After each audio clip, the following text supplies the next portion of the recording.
Introduction to Quality Assurance QA. Welcome to H2KInfosys. Today we're kicking off our QA series with an introduction to quality assurance. By the end of this video, you'll understand what QA is, why it's essential, and how it fits into the software development lifecycle. Let's dive in. What is quality assurance? Quality assurance, or QA, is a systematic process designed to determine if a product meets specified requirements.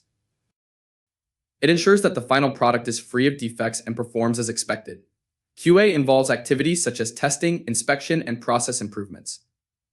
The importance of QA. QA is crucial because it helps maintain high quality, reduces the risk of defects, and ensures customer satisfaction. Without QA, software products may fail to meet user expectations or have critical bugs that disrupt functionality. QA in the software development lifecycle. In the software development lifecycle, QA is involved at various stages, from requirement analysis to maintenance. This ensures that quality is built into the product from the ground up, rather than being an afterthought. In summary, QA is vital for delivering high-quality software products. In the next video, we'll dive into the different types of testing in QA. See you in the next video. If you found this video helpful, please subscribe, and hit the bell icon for more QA content. Leave your questions and comments below. Happy testing!